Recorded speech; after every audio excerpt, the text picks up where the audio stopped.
श्री विठ्ठलाय नमः।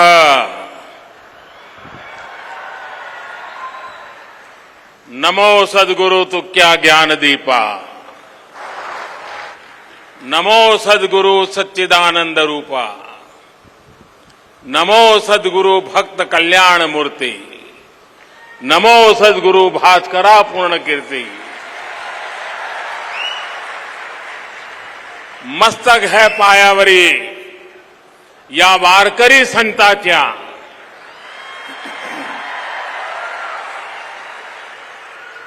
महाराष्ट्र के उप मुख्यमंत्री श्री अजित पवार जी, प्रतिपक्ष नेता श्री देवेंद्र फडणवीस जी, पूर्व मंत्री श्री चंद्रकांत पाटिल जी, वारकरी संत श्री मुरली बाबा कुरेकर जी,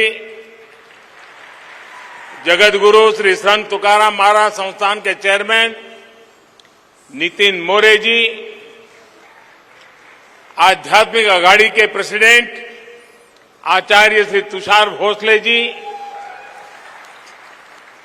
यहां उपस्थित संतगण और सभी वारकरी संतों के चरणों में मेरा कोटि कोटि वंदन।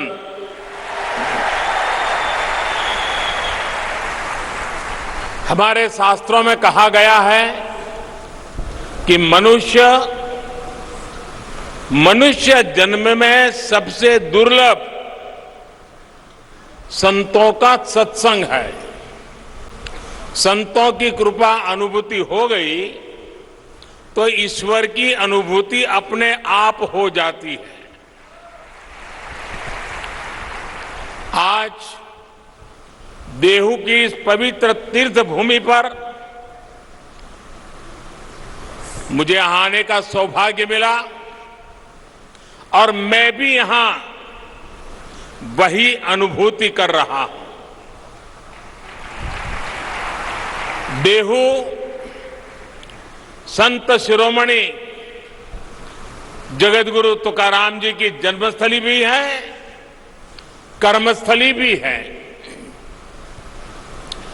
धन्य देहू गांव पुण्य भूमि ठाव,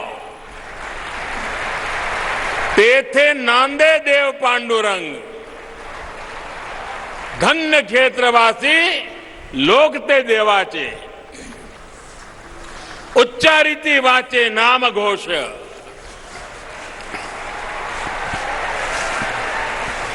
देहू में भगवान पांडुरंग का नित्य निवास भी है और यहां का जन जन स्वयं भी भक्ति से ओतप्रोत संत स्वरूप ही है। इसी भाव से मैं देहू के सभी नागरिकों को, मेरी माताओं बहनों को आदरपूर्वक नमन करता हूं। अभी कुछ महीने पहले ही मुझे पालकी मार्ग में 2 राष्ट्रीय राजमार्ग को 4 लेन करने के लिए शिलान्यास का अवसर मिला था। श्री संत ज्ञानेश्वर महाराज पालकी मार्ग का निर्माण 5 चरणों में होगा और संत तुकाराम महाराज पालकी मार्ग का निर्माण 3 चरणों में पूरा किया जाएगा। इन सभी चरणों में 350 किलोमीटर से ज्यादा लंबाई के हाईवे बनेंगे और इस पर 11,000 करोड़ रुपए से भी अधिक का खर्च किया जाएगा। इन प्रयासों से क्षेत्र के विकास को भी गति मिलेगी। आज सौभाग्य से पवित्र शिला मंदिर के लोकार्पण के लिए मुझे देहू में आने का सौभाग्य मिला है। जिस शिला पर स्वयं संत तुकाराम जी ने 13 दिनों तक तपस्या की हो, जो शिला संत तुकाराम जी के बोध और वैराग्य की साक्षी बनी हो, मैं मानता हूं कि वो सिर्फ शिला नहीं वो तो भक्ति और ज्ञान की आधारशिला स्वरूप है। देहू का शिला मंदिर न केवल भक्ति की शक्ति का एक केंद्र है, बल्कि भारत के सांस्कृतिक भविष्य को भी प्रशस्त करता है। इस पवित्र स्थान का पुनर्निर्माण करने के लिए मैं मंदिर न्यास और सभी भक्तों का हृदयपूर्वक अभिनंदन करता हूं, आभार व्यक्त करता हूं। जगतगुरु संत तुकाराम जी की गाथा कहा था, जिन्होंने संवर्धन किया था, उन संताजी महाराज जगनाड़े जी, इनका स्थान सदुम्बरे भी पास में ही है। मैं उनको भी नमन करता हूं। साथियों, इस समय देश अपनी आजादी का अमृत महोत्सव मना रहा है। हमें गर्व है कि हम दुनिया की प्राचीनतम जीवित सभ्यताओं में से एक है। इसका श्रेय अगर किसी को जाता है तो भारत की संत परंपरा को है, भारत के ऋषियों मनीषियों को है। भारत शाश्वत है क्योंकि भारत संतों की धरती है। हर युग में हमारे यहां देश और समाज को दिशा देने के लिए कोई न कोई महान आत्मा अवतरित होती रही है। आज देश संत कबीरदास की जयंती मना रहा है। ये संत ज्ञानेश्वर महाराज, संत निवृत्तिनाथ महाराज, संत सोपन देव और बहन आदिशक्ति मुक्ताबाई जैसे संतों की समाधि का 725वां वर्ष भी है। ऐसी महान विभूतियों ने हमारी शाश्वतता को सुरक्षित रखकर भारत को गतिशील बनाए रखा। संत तुकाराम जी को तो संत बहिणाबाई ने संतों के मंदिर का कलश कहा है। उन्होंने कठिनाई और मुश्किलों से भरा जीवन जिया। अपने समय में उन्होंने अकाल जैसी परिस्थितियों का सामना किया। संसार में उन्होंने भूख देखी, भूखमरी देखी। दुख और पीड़ा के ऐसे चक्र में जब लोग उम्मीद छोड़ देते हैं, तब संत तुकाराम जी समाज ही नहीं बल्कि भविष्य के लिए भी आशा की किरण बनकर उभरे। उन्होंने अपने परिवार की संपत्ति को लोगों की सेवा में समर्पित कर दिया। ये शिला उनके उसी त्याग और वैराग्य की साक्षी है।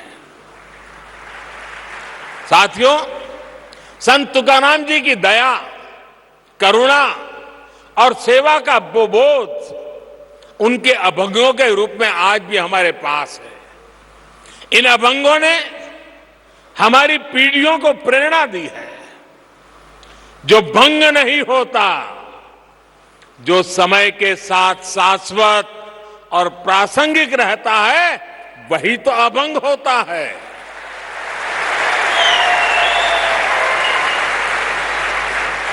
आज भी देश जब अपने सांस्कृतिक मूल्यों के आधार पर आगे बढ़ रहा है, तो संत तुकाराम जी के अभंग हमें ऊर्जा दे रहे हैं, मार्ग दिखा रहे हैं।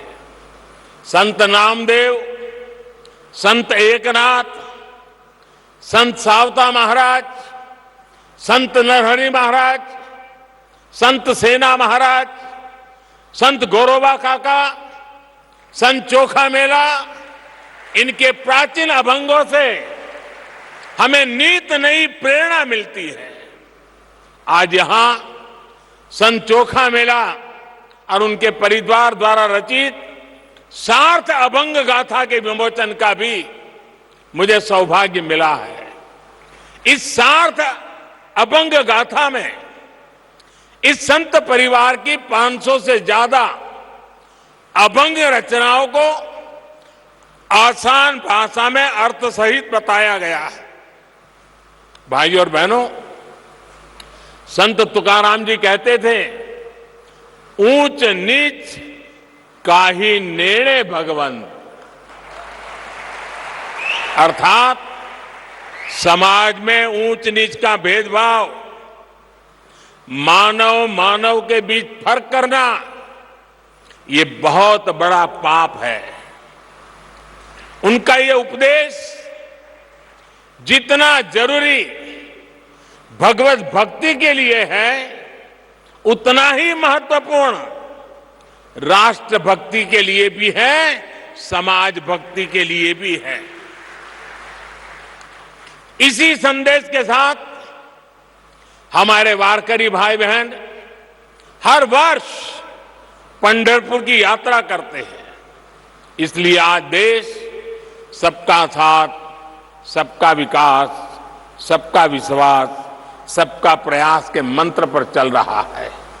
सरकार की हर योजना का लाभ हर किसी को बिना भेदभाव मिल रहा है। वारकरी आंदोलन की भावनाओं को सशक्त करते हुए देश महिला सशक्तिकरण के लिए भी निरंतर प्रयास कर रहा है। पुरुषों के साथ उतनी ही ऊर्जा से वारी में चलने वाली हमारी बहनें पंडरी की वारी अवसरों की समानता का प्रतीक रही है। साथियों, संत तुकाराम जी कहते थे, जेका रंजले गांजले, जेका रंजले गांजले, त्यासी मणे जो आपुले, तोची साधु ओळखवा, देव तेथेची जानवा। यानी समाज की अंतिम पंक्ति में बैठे व्यक्ति को अपनाना, उनका कल्याण करना, यही संतों का लक्षण है। यही आज देश के लिए अंत्योदय का संकल्प है, जिसे लेकर देश आगे बढ़ रहा है। दलित, वंचित, पिछड़ा, आदिवासी, गरीब, मजदूर, इनका कल्याण आज देश की पहली प्राथमिकता है। भाई और बहनों, संत अपने आप में एक ऐसी ऊर्जा की तरह होते हैं जो भिन्न भिन्न स्थितियां, परिस्थितियों में समाज को गति देने के लिए सामने आते हैं। आप देखिए, छत्रपति शिवाजी महाराज जैसे राष्ट्र नायक के जीवन में भी तुकाराम जी जैसे संतों ने बड़ी अहम भूमिका निभाई है। आजादी की लड़ाई में वीर सावरकर जी को जब सजा हुई, तब जेल में वो हथकड़ियों की चीपली जैसा बजाते हुए तुकाराम जी के अभंग गाया करते थे। अलग अलग कालखंड, अलग अलग विभूतियां, लेकिन सबके लिए संत तुकाराम जी की वाणी और ऊर्जा उतनी ही प्रेरणादायक रही है। यही तो संतों की वो महिमा है जिसके लिए नेति नेति कहा गया है। साथियों, तुकाराम जी के इस शिला मंदिर में प्रणाम करके अभी आषाढ़ में पंढरपुर की जी यात्रा भी शुरू होने वाली है। चाहे महाराष्ट्र में पंढरपुर यात्रा हो या उड़ीसा में भगवान जगन्नाथ जी की यात्रा, चाहे मथुरा में वृक्ष की परिक्रमा हो या काशी में पंचकोशी परिक्रमा, चाहे चार धाम यात्रा हो या चाहे फिर अमरनाथ जी की यात्रा, ये यात्राएं हमारी सामाजिक और आध्यात्मिक गतिशीलता के लिए ऊर्जा स्रोत की तरह है। इन यात्राओं के जरिए हमारे संतों ने एक भारत श्रेष्ठ भारत की भावना को जीवंत रखा है। विविधताओं को जीते हुए भी भारत हजारों वर्षों से एक राष्ट्र के रूप में जागृत रहा है, क्योंकि ऐसी यात्राएं हमारी विविधताओं को जोड़ती रही है। भाई और बहनों, हमारी राष्ट्रीय एकता को मजबूत करने के लिए आज ये हमारा दायित्व है कि हम अपनी प्राचीन पहचान और परंपराओं को चैतन्य रखें। इसलिए आज जब आधुनिक टेक्नोलॉजी और इंफ्रास्ट्रक्चर भारत के विकास का पर्याय बन रहे हैं, तो हमें ये सुनिश्चित कर रहे हैं कि विकास और विरासत दोनों एक साथ साथ आगे बढ़े।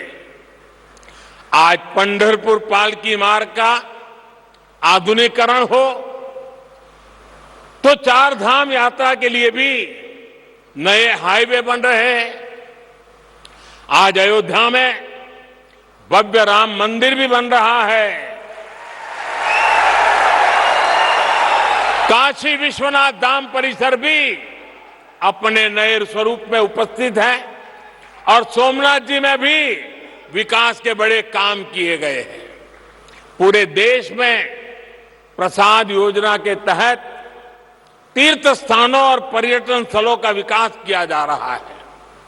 महर्षि वाल्मीकि जी ने रामायण में भगवान राम से जुड़े जिन स्थलों का जिक्र किया है, रामायण सर्किट के रूप में उनका भी विकास किया जा रहा है। इन 8 वर्षों में बाबा साहब आंबेडकर के पंच तीर्थों का भी विकास हुआ है।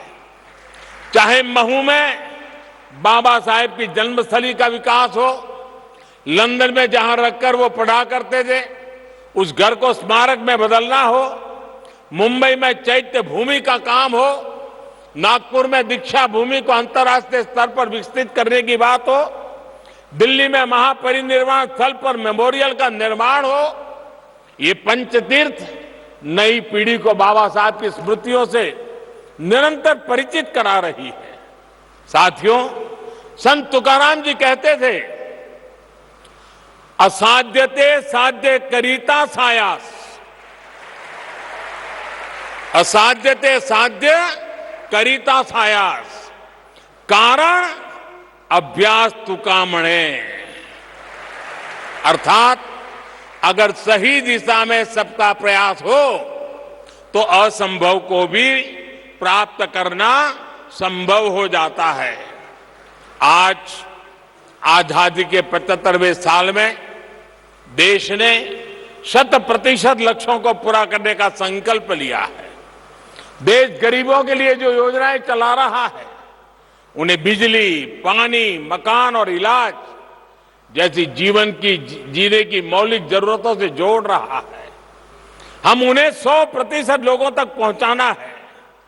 इसी तरह देश ने पर्यावरण, जल संरक्षण और नदियों को बचाने जैसे अभियान शुरू किए हैं। हमने स्वस्थ भारत का संकल्प लिया है। हमें इन संकल्पों को भी 100% पूरा करना है। इसके लिए सबके प्रयास की, सबकी भागीदारी की जरूरत है। हम सभी देश सेवा के इन दायित्वों को अपने आध्यात्मिक संकल्पों का हिस्सा बनाएंगे तो देश का उतना ही लाभ होगा। हम प्लास्टिक मुक्ति का संकल्प लेंगे, अपने आसपास झीलों, तालाबों को साफ रखने का संकल्प लेंगे तो पर्यावरण की रक्षा होगी। अमृत महोत्सव में देश ने हर जिले में 75 अमृत सरोवर बनाने का भी संकल्प लिया है। इन अमृत सरोवरों को आप सभी संतों का आशीर्वाद मिल जाए, उनके निर्माण में आपका सहयोग मिल जाए तो इस कार्य की गति और बढ़ जाएगी। देश इस समय प्राकृतिक खेती को भी मुहिम के रूप में आगे बढ़ा रहा है। ये प्रयास वारकरी संतों के आदर्शों से जुड़ा हुआ है। हम कैसे प्राकृतिक खेती को हर खेत तक ले जाएं, इसके लिए हमें मिलकर काम करना होगा। अगले कुछ दिन बाद अंतर्राष्ट्रीय योग दिवस भी आने वाला है। आज जिस योग की दुनिया में धूम है, वो हमारे संतों की ही तो देन है। मुझे विश्वास है आप सब योग दिवस को पूरे उत्साह से मनाएंगे और देश के प्रति इन कर्तव्यों का पालन करते हुए नए भारत के सपनों को पूरा करेंगे। इसी भाव के साथ मैं मेरी वाणी को विराम देता हूं और मुझे जो अवसर दिया, जो सम्मान दिया, इसलिए आप सबका सर झुका करके अभिनंदन करता हूं, धन्यवाद करता हूं। जय जय रामकृष्ण हरि, जय जय रामकृष्ण हरि, हर हर महादेव।